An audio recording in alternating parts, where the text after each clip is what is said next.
മാലദ്വീപിൻ്റെ സൗന്ദര്യം ഒരു കലാകാരൻ്റെ ക്യാൻവാസിൽ പതിഞ്ഞ ഒരു മനോഹരമായ ചിത്രം നമുക്കിന്ന് കണ്ടാലോ. Welcome back to my channel.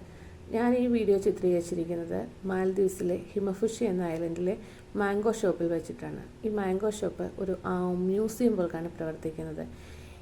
ഈ ദ്വീപിലെ പുരാതന കാലത്തെ പാത്രങ്ങളും ഷെല്ലുകളും നാണയങ്ങളും അങ്ങനെ ഒരുപാട് പഴയ കാലത്തെ സാധനങ്ങളൊക്കെ ഫില്ല് ചെയ്താണ് ഇതിൻ്റെ എൻട്രൻസ് ഇരിക്കുന്നത്. നമ്മൾ ഉള്ളിലേക്ക് പ്രവേശിക്കുമ്പോൾ കാണുന്നത് മനോഹരമായ ഒരു സുവനീർ ഷോപ്പ് പല ടൈപ്പിലുള്ള സുവനീറുകൾ, ചിത്രങ്ങൾ, ഷാർക്കിൻ്റെ ഷെല്ലുകൾ, പഴയ കാലത്തെ മ്യൂസിക് ഇൻസ്ട്രുമെൻസുകൾ, ഒരുപാട് മാല, വള, അങ്ങനെ പല രീതിയിലുള്ള സുവനീറുകൾ നമുക്കിവിടെ കാണാൻ സാധിക്കും.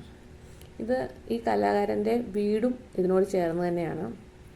ഇതിൻ്റെ ലാസ്റ്റ് റൂം പുള്ളിക്കാരൻ്റെ ആർട്ടിൻ്റെ ഒരു കേന്ദ്രമാണ്. എല്ലാവിധ ചിത്രങ്ങളും ഇവിടെ നിന്നാണ് പുള്ളി വരയ്ക്കുന്നത്.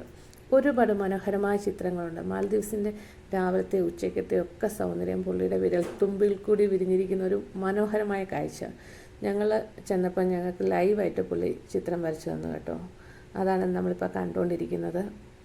ഏതാനും ഡ്രോപ്സ് പെയിൻറ്റ് വെച്ചിട്ട് ഈ പ്രകൃതിയിൽ നിന്ന് കിട്ടുന്ന സാധനങ്ങൾ തന്നെയാണ് കൂടുതലും പടം വരച്ചിരിക്കുന്നത്. അതായത് കോക്കനട്ട്, ചിരട്ട, വുഡൻ പീസുകൾ റൗണ്ടിൽ കട്ട് ചെയ്തിട്ട്, ഗ്ലാസ്, അങ്ങനെ എല്ലാ ഐറ്റംസിലും ഉണ്ട് പുള്ളി പടം വരച്ചിരിക്കുന്നത്. ലൈവായിട്ട് പടം വരയ്ക്കുകയും ചെയ്യുന്നുണ്ട്, സെയിൽ ചെയ്യുന്നുമുണ്ട് കേട്ടോ. അപ്പം ഞങ്ങൾക്ക് വേണ്ടിയിട്ട് 1 മിനിറ്റ് കൊണ്ട് നല്ല വ്യക്തമായിട്ടും നല്ല ഭംഗിയായിട്ടും ഒരു മനോഹരമായ സായാഹ്നം വരച്ചു തന്നിരിക്കുകയാണ്. ഒരു ഈവനിങ്ങിൽ കടലിൽ കൂടെ യാത്ര ചെയ്യുന്ന ഒരു ബോട്ടിനെയാണ് പുള്ളി മനോഹരമായിട്ട് ചിത്രീകരിച്ചിരിക്കുന്നത്.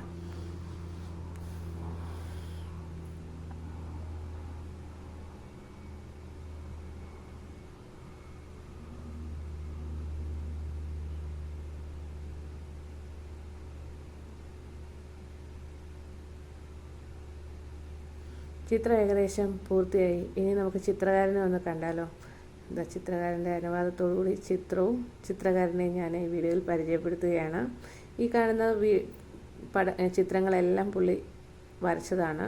ഇത് ഒരുപാട് ടൂറിസ്റ്റ് വരുന്ന സ്ഥലമായതിനാൽ ഇത് സെയിലും ചെയ്യുന്നുണ്ട്. സർഫ് ബോർഡ് മുതൽ ചിരട്ടകൾ വരെ പുള്ളി ക്യാൻവാസാക്കി മാറ്റിയിരിക്കുകയാണ്.